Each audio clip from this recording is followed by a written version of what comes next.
If the Nigerian government had to call a press conference every time there's a massacre in Nigeria, the Nigerian government will have to call a minimum of 2 to 3 press conferences every day, because that is how bad things have become.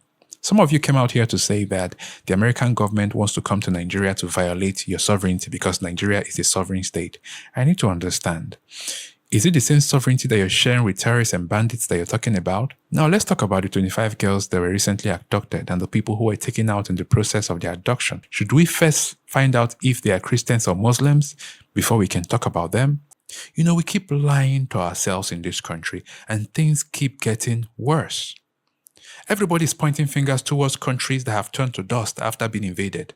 Nigeria is currently being invaded by terrorists and bandits, and we're just sitting down, reading the news and praying not to fall victim. That's what we're doing. The terrorists and bandits continue to advance from one state to the other, increasing their territories, and yet we sit down pretending that we don't know what's happening. The presidency is every day in the news, telling the world that Nigeria is safe, telling the world that America is lying about the level of insecurity in Nigeria, and everybody's quiet about it.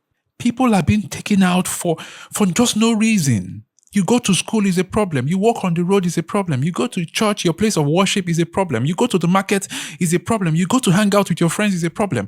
What can people do to exercise their freedom in Nigeria? What can they do? You can't even travel interstate anymore because you're not safe.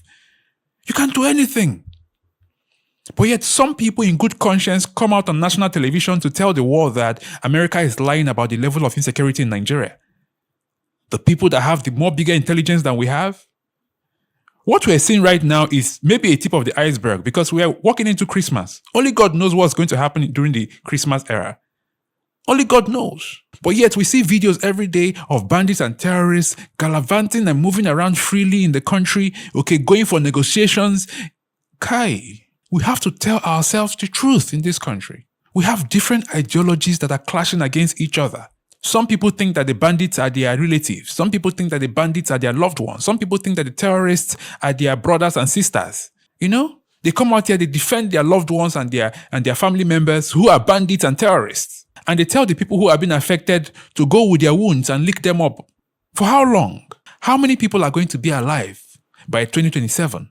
How many people? Do you want to rule a country of dust?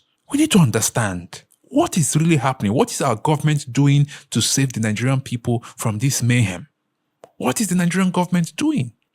Why is the Nigerian government forcing people to part ways with their loved ones violently?